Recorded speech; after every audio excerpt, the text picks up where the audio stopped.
everyone, my name is Quissy, and last week I had the privilege to travel to Irvine, California to attend a Warcraft summit alongside a bunch of other content creators. At the summit, they revealed to us what a lot of you have been speculating, so I'm just gonna go ahead and tell you guys. WoW Classic is gonna be released on Tuesday, August 27th, 2019.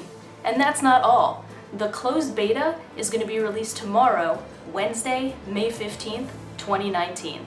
I'm going to be releasing so much more content on this channel over the next few weeks, so be sure to hit the sub button to get notified when I upload a new video. Alright, so now that we know the release date, I'm going to share some new things about WoW Classic that I learned at this event.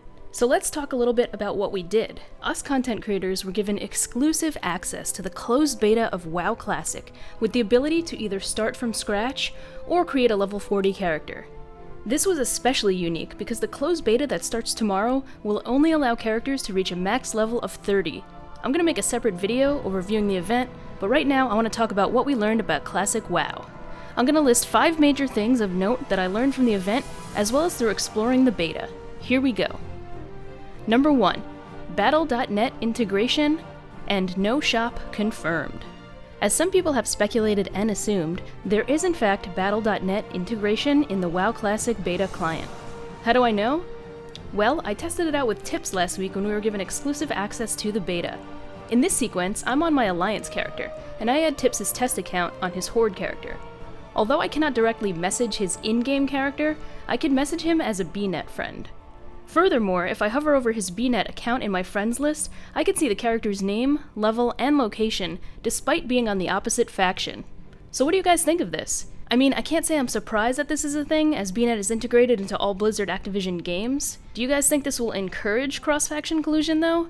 Easier ways to hunt people down? Some people have told me that if you simply appear offline from your BNet client, you could use that as a workaround. Unfortunately, on the test clients we were using, I was unable to select the Appear Offline feature, so we'll have to test that out further once the closed beta drops. But other than that, I see no other option for any sort of in-game transaction or shop from the game itself. As you could see from the panel in the screenshot here, the original vanilla icons are back, and the ones that we see in BFA are pretty different. And speaking of Battle.net integration, I noticed many of the updated default WoW interface features were also present in this beta. Back when I played vanilla, there were so many different things about the UI. For example, something as little as when the party leader spoke, it never said party leader in a different color in the party chat. Another thing was you were never able to click request to join group. If somebody was in a group and you wanted to join it, you had to wait for the party leader to invite you, but now you could request to join it, as you can do in the current retail client as well. Another thing that I noticed was you could format your party and raid interface, which I actually like to do in retail. Auto-loot is in the game, which wasn't in the original vanilla WoW. You had to hold down shift if you wanted to auto-loot something. I don't necessarily think these changes are bad. They're more of a quality of life adjustment that have been made over the years and seem to have stuck in the client. I know people are big on no changes, but you know, if these are the little changes, like interface, UI stuff, I really don't think it's a big deal. Okay, now let's get into some more content stuff. So we discovered that the phase lengths will be open-ended and based on community. I had the privilege to sit down with Ian Hazakostas, game director of World of Warcraft, and Kalia Shee, senior game producer at Blizzard Entertainment, where I asked them various questions about WoW Classic. The full interview will be released later on in the week on my YouTube channel, but one of the questions that I asked them was about the length of phases. And Ian stated that it will be based on the community and the pace of the game. They don't plan to have set time schedules and release dates for each phases at this time. So I actually think this is really cool that they're going to allow the community to somewhat pace the release of the phases in WoW Classic. They don't have set dates in mind, and this kind of reflects back to how I think WoW Classic is a living, breathing project. We've had so much back and forth with developers, they've listened to our feedback, they've made appropriate changes to the game based on that, and this is just another example of how I think that the devs are listening, and they're willing to compromise, and really focus this game around the community. Alright, so another thing that I noticed about the WoW Classic beta client was that the PvP vendors and Honor tab are in the game, but you can't purchase anything. Inside the beta, I had the chance to explore the world at level 40, as I mentioned earlier, so I decided to stroll on over to Stormwind to check out the PvP vending area. Turns out the Battle Masters are in the game with the available gear, you just aren't able to purchase anything. As such, the Honor tab is also present, but since it won't be implemented until Phase 2, it's pretty much blank. It is pretty cool that you could check out and preview the PvP gear before it's released in Phase 2.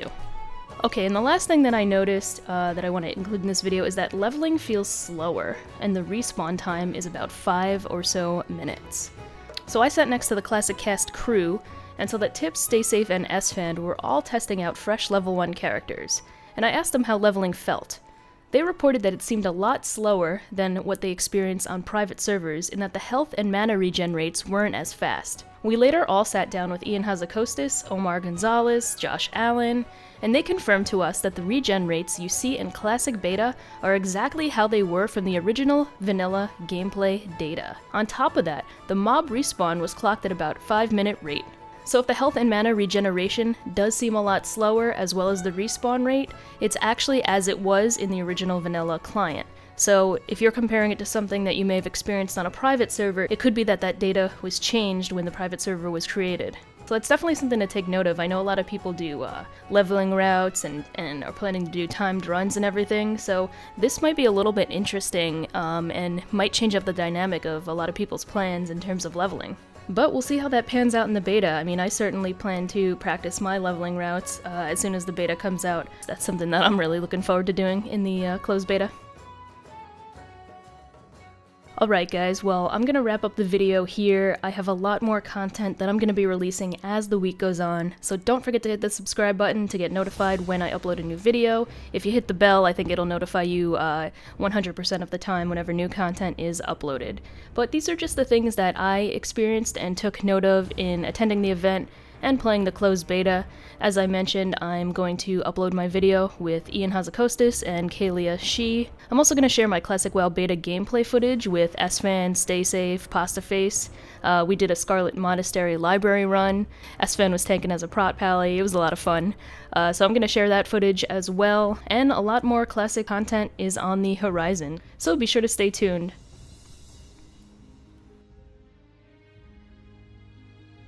In addition to that, you can follow my live stream at Quissy TV over on Twitch, as well as Quissy TV on Twitter. Thanks for watching guys, and I look forward to having a classic summer with you all.